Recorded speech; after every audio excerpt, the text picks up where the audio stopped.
This is Jenny Lea, This is Mikey J. This is Amine. and we are Imur.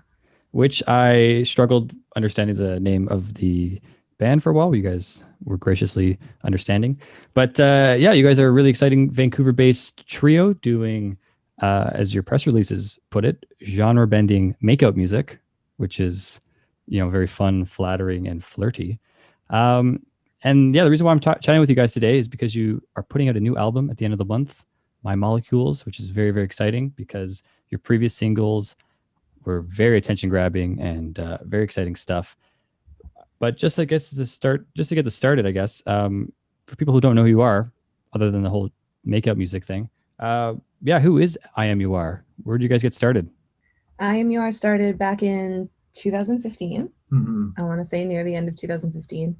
I had met Mikey in the scene. He was producing for another artist, and they had brought me on for a feature. And so we started shooting shit that way. Shortly after that, I was hit by an SUV as I was walking across the street. Whoa. And kind of changed the focuses in my life. And I reconvened with Mikey to start working on music together. And things kind of escalated really quickly from there, where we started IMUR. And later on that year, we started to tour with Amine. And then he was just such an integral part of our live show that we had to bring him in for more. Just welcomed him in with a nice embrace. Yeah. Yeah. And it's been really great. Both of the guys produce and are multi-instrumentalists, and also help me write as well. And it's just been a really cool collaboration over the years. That's awesome. Yeah. And in terms of your live shows, I've seen clips of, here and there, and the whole multi-instrumentalist thing really does come into play because is it you and me that plays violin as well? Yeah. On stage and stuff? Yeah. That's something you wouldn't really expect because a lot of the descriptions of your band and stuff is, alt pop, R&B, hip hop, and things like that. So the violin in a live show is one of the last things you expect. But that's actually, it's really exciting to see how you guys are just doing your own thing, which is cool. Yeah. And you can keep your ear out for the intro track of the album as well, because Amine smothers it in gorgeous violin. You flatter me. Yeah, we're all musicians first. So, or like instrumentalists first. So, Jenny with keyboard, Mikey with guitar, and me with violin kind of as the bases. So that is the root of all the music there, no matter how electronic it may sound at times. So we like to bring that out in the live show for sure. That's awesome. Yeah, because you can really tell though, even in the recordings, like I was able to listen to My Molecules before this, and just even in the recordings, you can tell that there's just so many layers and song bits that go together and just very musically inclined, even though, it doesn't to the superficial ear, we'll say it just sounds like really catchy music, but you go deeper, and it's really great to see that coming out of, the Canadian music scene, especially. For sure. Thanks, man. Yeah, really appreciate that. And thanks for listening. No problem. Yeah, I forgot I was doing some, obviously this pre-interview prep and stuff, and I forgot that it was sitting there in my inbox. I was like, oh my God, I have to listen to this. What am I doing? Yeah, it's great. And with your two previous singles you put out recently, A Case of You and Sad Girls Club, Sad Girls Club especially, that hook is one of my favorites on the album for sure.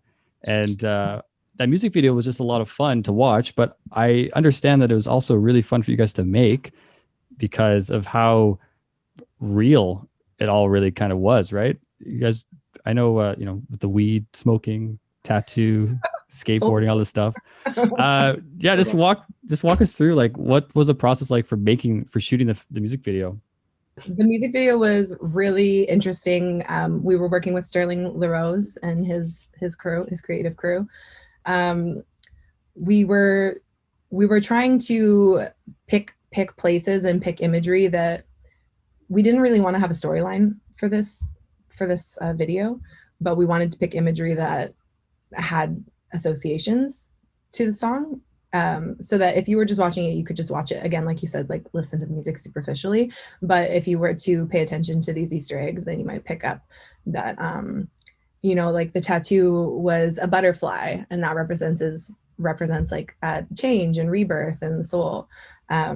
the chains were real chains. There was probably about 80 pounds worth of chains. Oh my God. That left bruises all over my body for 2 weeks. Yeah. And the shower scene, getting your clothes drenched, was to represent like the weight that we were feeling, you know, in the state that we were in while writing the song.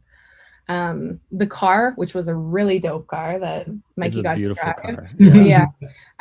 You see it only very quickly, but I'm laying in front of the car, and that was also to represent that time in my life. Yeah. So yeah, there's a lot of deeper meanings throughout, but in general, we had a really fun time creating those scenes. Yeah, I was looking some of your content on Instagram just to do my research and stuff, and I was watching one of your live streams that you had saved, and you guys were talking about how you guys were smoking the weed for each take kind of thing, and just like, yeah, lesson learned. Yeah, you got to roll those herbals when you're doing multiple takes, because things got pretty litty pretty quickly. Yeah. Well, the first take, like the first cut that we got, the first draft, was pretty funny because it's just like a bunch of shots from that arcade scene of Mikey and I just full goof grin, just like we're like, that's what happens when you smoke 4 joints while filming a serious music video. Yeah, we were like, do we have anything more stoic? Like, no, just cut all of the Mikey and Amine out. Got all of it gone.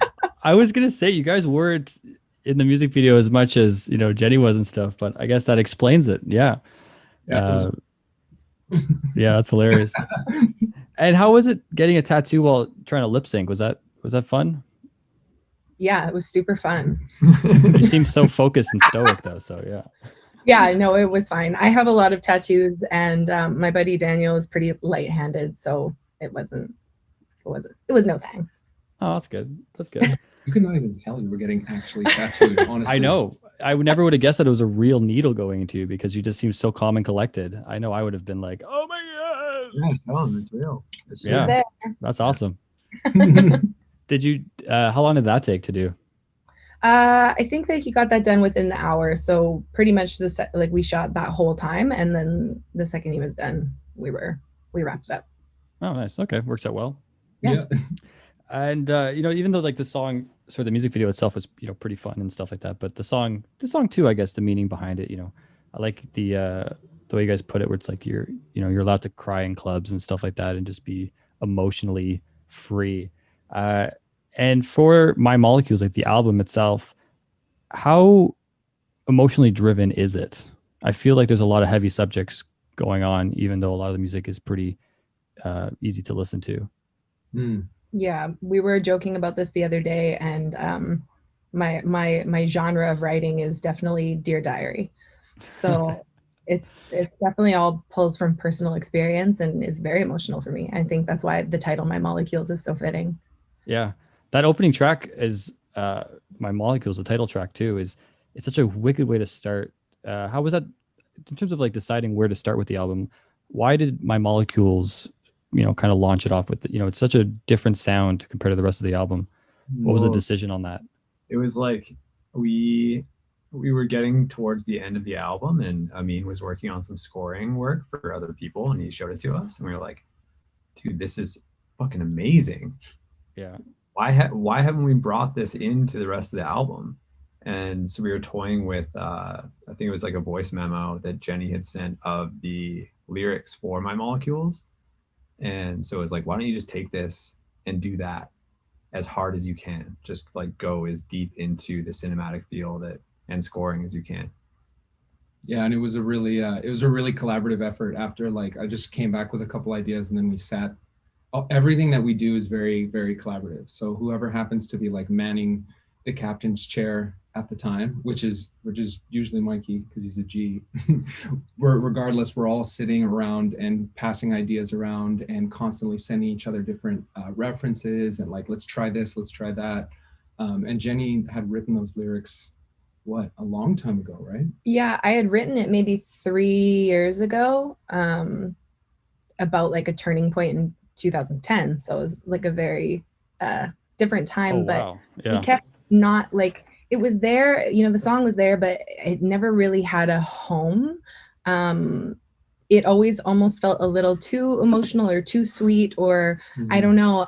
But Amine had me record it with the vocoder just a cappella, just to have on his computer. because he loved it. I was like, I need it. I need to Yeah. listen to it. I don't know what to do with it. And that's what he ended up building that whole thing around, was that original recording that I had just done like in his room. Yeah, it was just like a one take off grid. So yeah, it's not to a beat or anything. It's very free flowing and Wow. And we just found that, you know, it was so emotional, and maybe from a sonic palette perspective, it isn't so cohesive with the rest of the album. But I think that this song was really one of those ones that's for us. Like, you know, when you're an artist, you do things for your audience, you got to do things for yourself. And I hope that this is well received, but at the end of the day, like it's a piece that I think we're all really proud of, and like makes me feel like makes my heart really full. And it means a lot to me. And so what better way to start an album that we've been working so hard on for 3 years. Yeah, just get it out of the early. It's like people are either going to just turn the vinyl off or be so pumped they can't stop listening to But either way, we already sold them a vinyl. Yeah. Yeah, that's all you had to do, is just get the record out into other people's hands, and the rest is up to them. We like to challenge our listeners. Yeah. So hopefully this does that. Yeah, well, actually, I was gonna ask you this a bit later, but I think it's a good time to switch over now too. Is comparing to your debut, the 2017 Little Death, I feel like, understanding the idea of challenging your listeners, there is, a very sonic difference between the two. And I was just kind of curious, from your own words, how do you guys feel comparing, Little Death to My Molecules? Like, how do you guys feel as a group, 4 years later? That's a good question. I feel like we didn't even know how to write songs back then. We were just like taking whatever ideas came out and just like collaging them together. Whereas with this album, it's like, okay, we have these ideas and this sonic palette. Now, how do we communicate this in a consumable way? Like, how do we package it so that it's easy to go down? And like you were saying, you can go deeper if you want to, but it's still got that, I guess, pop sensibility. Yeah. Yeah, I think like Mikey is saying, like this project shows the timeline of just putting work in and improving on your craft. I don't know that it's necessarily like purposeful choice to change the sound. It's just the time that we spend doing this, and then also making the decision to try to be a bit more absorbable. Yeah, it's also interesting too, just like when you're starting to work on something as you're learning, you are hearing things that you like and you're trying to replicate them and you're playing with them, but it's like you're not quite sure how to get there. And again, like Jenny was saying, because of all the time that we spent, we really honed the production and the instrumental craft and the recording craft, all the different aspects, which we all do ourselves. And so it's just like inevitably turned into a much more polished project. Yeah, I feel like we learned how to actually finish with this project. Whereas with the other ones, it's like we were an indie band doing demos, and with this project we took it to demos and our team was like, cool, now actually finish this. And it was like, what? Like, we have to go further? And they're like, yeah, there's so much more you can do here. And so we had a really great team around us that pushed us really far. We were pushing ourselves really far. Like, we restarted songs from the ground up 4 or 5 times, re-recorded vocals all the way through 3 times. And Poor Jenny. Poor everybody. I mean, like, for sure. It's interesting because usually when you do have somebody maybe making this style of music, it's a writer or a band, like you said, going with demos and then taking it to somebody else to finish. But we do everything ourselves. So the 3 of us collectively have spent hundreds of hours on each song. Yeah. And there's 14 songs on this album. Yeah, it's a lot of I could do math. That's a lot of numbers. Yeah. Yeah, I don't want to put any words in your mouth, but I feel like it must be very satisfying to hear how much you guys have grown as a group, and working all these extra hours and all this effort. And it's starting to pay off for you guys for sure, which is great. And I was also watching one of your other live streams with where you guys were talking about NFTs, and I didn't realize you guys put out an NFT drop. Mikey, you seem very knowledgeable and involved in like the whole crypto world. What did you guys do for the NFT? So what we did was I did a virtual reality piece. I did 5 different virtual reality paintings or animations, I guess you could say. Mhm. And yeah, made NFTs out of them, listed them on the Ethereum blockchain, and sold 405, which was awesome. I didn't know if we were going to sell a single one. And yeah, Amin and I are very, very deep in the rabbit hole, and we just pulled Jenny in with us. And Mikey pulled me in to begin with. Yeah. He's just slowly pulling in the whole friend group yeah, so we can all hang out in VR. yeah, I don't even use cash with my friends anymore. Like if they're like, hey, like dinner was $30, I was like, all right, here's like 25 ADA. And they're like, what do I do with this? Like wait Hold on 3 to it. years. It'll either be $5 or 300. So, Yeah, that's funny. And I know you guys are talking about this new pseudo streaming platform that you guys are on to, Audius. yeah, so Audius is a blockchain-based streaming platform that rewards their content creators and service providers with their token audio. It's called Okay. the token called audio. And so it's kind of like SoundCloud, but SoundCloud ran into some issues when they could no longer afford to host all of that music online for free. So they're like, okay, well, we'll incorporate advertising to cover the costs. That was not okay for anybody using SoundCloud, and everyone bailed. And so Audius is like, anybody that helps us with hosting these songs, we'll pay them in the coin. And then the value of the coin goes up from speculation. So the people that are receiving that token get paid really well. So for example, Mr. Carmack was one of the early adopters of Audius. And I think for like, what was it? Like 16,000 plays, he made $16,000. Wow. I mean, that's because he was early, so they're rewarding him for being there early. But these are the kind of things that are going down on this platform. So, And you guys have some of your music on there right now if people are interested, right? we'll always be putting our music up on Audius, and it's just they promote community involvement. So like a track gets bumped up an algorithm based on how actively you are engaging with other people's music. So if your profile is active and engaging with other people in a genuine way, your tracks become more popular and get suggested to more people because you're a more active member of the community. Whereas with Spotify right now, that's definitely not the case. Yeah. Yeah, the whole music streaming world has just taken such a weird turn in the last couple of years where it's Yeah. I don't want to say pay to play, but it's Oh, no, becoming you can say that. yeah. It I literally guess- is that. So Yeah, it definitely feels more like big box everything. But I think that's the thing with us in general, like approaching this kind of technology. The coin and the crypto and all that kind of stuff is one aspect of it.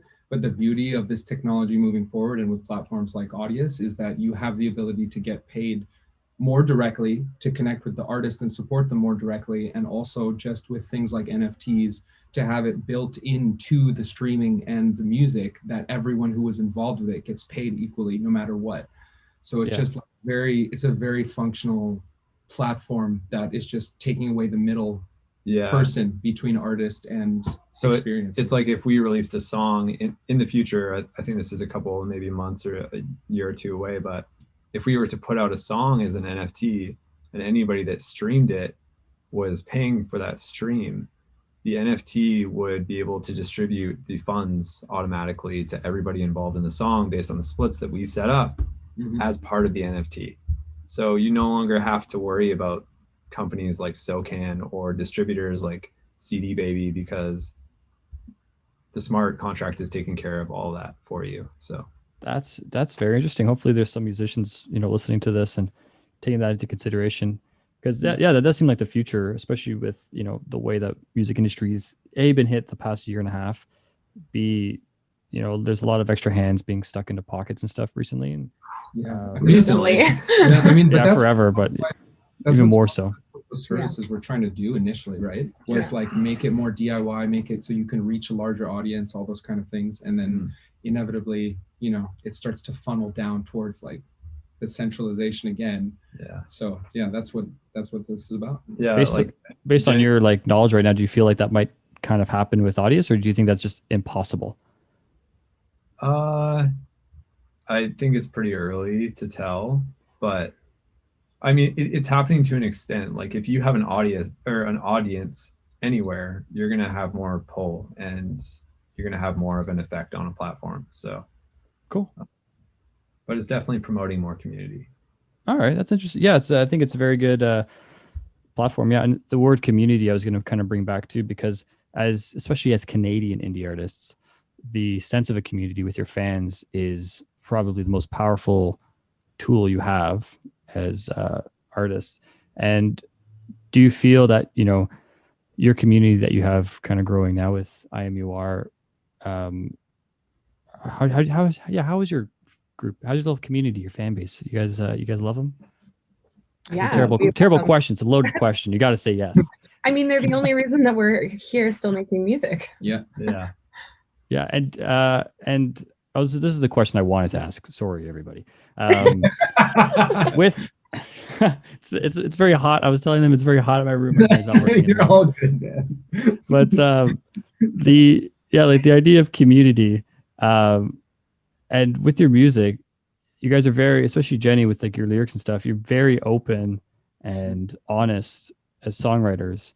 And how does it feel to have, you know, kind of be able to put your emotions into words and into songs, I should say, and have it so well received, you know, and feeling more comfortable? Have you always felt comfortable putting your emotions and your experiences into songs? I have. It's like my journaling. It's very cathartic for me, and it helps me deal with the things that I'm talking about in the songs.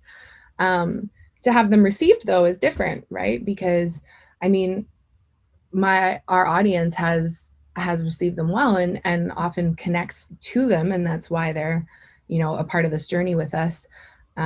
It makes me feel less alone when I share those things and people relate to them. And I hope that it also makes those people feel less alone. There's often subjects that we explore that might be considered taboo, like addiction, or female sexuality, mental illness, anything like that. But I think that talking about those things starts to help destigmatize them, which is all that I could hope for. Because when we're only having surface level conversations with people, we're not really connecting in any nourishing form. And so to be able to talk about real things, you're able to establish deeper, more meaningful connections with the people around you. I think that there's a lot to be said about that. Yeah. And that's a good thing about My Molecules, like, especially when you go into the lyrics and stuff, it's almost very rewarding to kind of pick up those little Easter eggs of, you know, what you've been talking about and what you've experienced and stuff like that. So I'm sure people listening will be very appreciative of, you know, you being so comfortable with them and opening up, because it adds such a nice depth to the music, right? It's one thing to have somebody reach out and say like, oh, your song's a banger, love it. And that feels great, of course, because it's like, like Sad Girls Club, we call it a sad banger, emotional, but great drums and heavy rhythm. But then to have somebody reach out and say like, hey, those pieces of the lyrics made me think about my own, you know, struggles with mental illness during this last year. And it made me realize like, oh, wow, other people are going through it together. And I had a really good day because of that, because I didn't feel alone. That's a whole different kind of thing. And it's a different feeling. And it's really, really validating. And it just feels like, I mean, we're so isolated right now. So it really is a crazy kind of connection to be able to do that. Especially shows. Has that been happening recently? Like, have people been reaching out? Do you find it's kind of increased over the years too? I think it just depends what we're talking about, to be honest, because a few years ago I came out through one of our songs, Swirl. And at that time I was getting a lot of messages about how that encouraged a lot of younger people to come out to their families and that kind of situations. Whereas specifically Sad Girls, we've been getting hit up a lot about mental health, addiction, isolation, that kind of thing. And it's really nice to be able to have those conversations with people. Oh, that's awesome. Yeah, it's so nice to hear. It's good to be multidimensional. You got the banger side and you've got the genuity. That's not even a word. Yeah. Like I said, I'm losing my mind here, guys. We definitely have Genuity. Genuity. There we go. Jennyism right there. Jennyism. Apparently, Jennyisms are contagious. They are seeping in through this Zoom call. Just like a yawn. Just making up shit as I go. That's half the fun about this is I get to choose what stays and what goes, and we'll see if that ends up in that in the final cut. So just as a closing idea, just go check out My Molecules. It's coming out June 25th. Is that correct? Yeah, That's right. absolutely. Very good. We're available now. Mhm. Sorry, you cut out. What was that? Vinyl pre-orders are available now. Ooh, that's very exciting. I saw the album artwork. It looks. Are the vinyls themselves going to be just as colorful and stuff? Is that a surprise? Yeah, they're going to be multicolored vinyl. That's awesome. Yeah. So collectors be on the lookout. For now, Case of You is out. Super fun. If I want to call it like a little flirty music video. Sad Girls Club, also very much worth everyone's time. And thanks for spending the afternoon with me. I am Imur. Yeah, Thanks thank for you, Thank you Kane. very much for having us. And we'll be in touch, I'm sure, very soon. Cool. Thanks, guys. Thought it was